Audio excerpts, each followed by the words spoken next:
విద్యుత్ ప్రతి ఇంటికి నిత్యావసరం, ప్రతి పరిశ్రమకు ప్రాణాధారం. కానీ ఇదే విద్యుత్ సరఫరా వ్యవస్థలో కొత్త కనెక్షన్ కోసం దరఖాస్తు చేసుకున్న క్షణం నుండి స్తంభం, wiring line, transformer, meter, building దాకా ప్రతి పనికి ఒక అనధికారిక రేటు ఫిక్స్ అయిపోయిందన్న ఆరోపణలు వినియోగదారుల నుంచి వెల్లువెత్తుతూ ఉన్నాయి.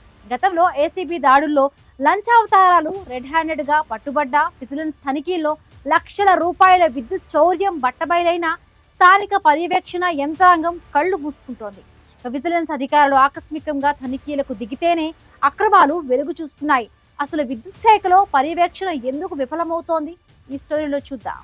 సాధారణ వినియోగదారుడు విద్యుత్ కనెక్షన్ కోసం దరఖాస్తు చేసుకుంటే పత్రాల పరిశీలన, సైట్ ఇన్స్పెక్షన్, లోడ్ నిర్ధారణ, ఎస్టిమేట్, సర్వీస్ లైన్ ఏర్పాటు అనంతరం మీటర్ అమర్చి కనెక్షన్ ఇవ్వాలి. ఇదంతా ప్రభుత్వ నిబంధనల ప్రకారం నిర్ణీత ఛార్జీలతో జరగాల్సిన అధికార ప్రక్రియ. కానీ క్షేత్రస్థాయిలో పని వేగంగా జరగాలి అంటే అనధికారికంగా చేతులు తడపాల్సిందేనన్న ఆరోపణలు వినిపిస్తున్నాయి.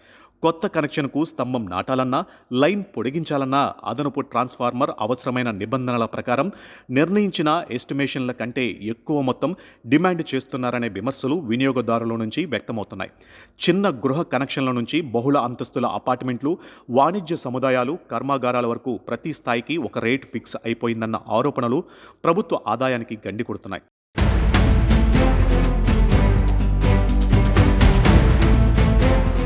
స్తంభం కోసం ఒక రేటు, లైన్ కోసం మరో రేటు, ట్రాన్స్ఫార్మర్ కోసం మరో రేటు, కనెక్షన్ విడుదలకు మరో రేటు అంటూ అనధికారిక వసూళ్లు జరుగుతున్నాయి. గృహ అవసరాల కనెక్షన్ల కంటే భారీ కమర్షియల్ సంస్థలు, హోటళ్లు, ఫ్యాక్టరీలకు ఇచ్చే విద్యుత్ కనెక్షన్లలో లోడ్ మంజూరు, ట్రాన్స్ఫార్మర్ సామర్థ్యం నిర్ణయించడం అధికారుల సాంకేతిక విచక్షణపై ఆధారపడి ఉంటుంది. గత కొన్నేళ్లలో మంజూరు చేసిన భారీ లోడ్ సర్వీసులపై సమగ్ర ఆడిట్ నిర్వహిస్తే పారదర్శకత ఎంత మేరకు ఉందో తేలే అవకాశం ఉంది. అనుమతించిన లోడ్ కంటే ఎక్కువగా వాడడం, మీటర్ ట్యాంపరింగ్, బైపాస్ కనెక్షన్స్ ద్వారా విద్యుత్ చౌర్యానికి పాల్పడడం వంటి ఘటనలు విజిలెన్స్ బృందాల తనిఖీల్లోనే వెలుగు చూస్తున్నాయి. గతంలో మంగళగిరి పరిధిలో ఏకంగా 53 లక్షల భారీ జరిమానా విధించిన ఉదంతాలే ఇందుకు నిదర్శనం. ప్రతిరోజు అదే ప్రాంతంలో విధులు నిర్వహించే లైన్మెన్లు, స్థానిక ఏఈలు ఈ చౌర్యాన్ని ఎందుకు గుర్తించలేకపోతున్నారనే ప్రశ్నలు తలెత్తుతున్నాయి.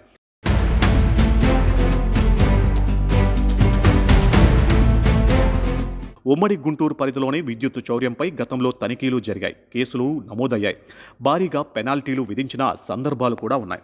ప్రస్తుతం విద్యుత్ సరఫరా వ్యవస్థలో స్మార్ట్ మీటర్ల ప్రక్రియ వేగంగా అమలవుతుంది. రిమోట్ రీడింగ్, వినియోగ డేటా ట్రాకింగ్, ట్యాంపర్ అలర్ట్స్ వంటి ఆధునిక సాంకేతికత సదుపాయాలు వీటిలో ఉన్నాయి.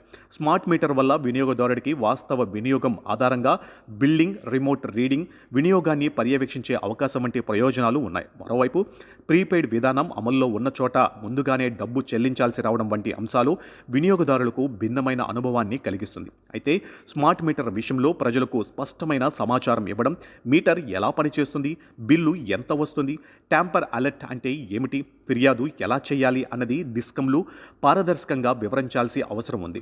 ఇక కేంద్ర స్థాయిలో కూడా స్మార్ట్ మీటరింగ్ అమలును వేగవంతం చేసే చర్యలు కొనసాగుతున్నాయి. అయితే కేవలం స్మార్ట్ మీటర్లు బిగించినంత మాత్రాన అక్రమాలు ఆగిపోవని, మీటర్ వెలుపల బైపాస్ లేదా ఇతర మ్యానిపులేషన్లు ఆస్కారం ఉందని నిపుణులు హెచ్చరిస్తున్నారు.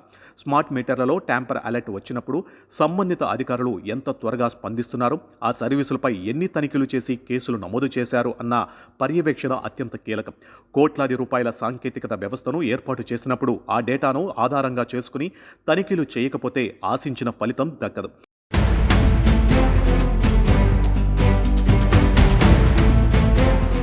గుంటూరు నగర శివారు ప్రాంతాల్లో వేగంగా కొత్త నిర్మాణాలు పెరుగుతున్నాయి. Gorantla, Agathavarappadu, Nallapadu, inner ring road పరిసర ప్రాంతాలు సహా కొత్త కాలనీలు, అపార్ట్మెంట్లు, గోదాములు, షోరూములు, కమర్షియల్ సంస్థలు పెరుగుతున్నాయి. కొత్తగా గుంటూరు ప్రాంతం చుట్టూ పెరిగిన ఏరియాలలో 2024 తర్వాత ఎన్ని కొత్త కనెక్షన్లు ఇచ్చారు, ఎన్ని భారీ లోడ్ సర్వీసులు, ఎన్ని ట్రాన్స్ఫార్మర్లు, ఎన్ని మీటర్లు మార్చారు, ఎన్ని విద్యుత్ చౌర్యం కేసులు నమోదు చేసి ఎంత వసూలు చేశారు అన్న డేటాను బయటకు తీస్తే ప్రాంతాల వారీగా అసలు పరిస్థితి ఏమిటో స్పష్టమవుతుంది. విద్యుత్ శాఖలో ఈ కింది స్థాయి సిబ్బంది నుంచి ఏఈ, డిఈఈ, ఈఈ, ఎస్ఈ స్థాయి వరకు అధికారుల వ్యవస్థ ఉంది. ప్రతి దశలో బాధ్యత ఉంది. ఒక ప్రాంతంలో వరుసగా విద్యుత్ చౌర్యం బయటపడితే అక్కడి పర్యవేక్షణపై సమీక్ష జరుగుతుందా? ఒక సర్వీసులో చౌర్యం బయటపడితే కేవలం వినియోగదారుడిపై కేసు పెడితే సరిపోతుందా? ఆ సర్వీసును గతంలో ఎవరు తనిఖీ చేశారు, మీటర్ రీడింగ్ ఎవరు తీశారు అనే దాన్ని కూడా పరిశీలించాల్సి ఉంటుంది.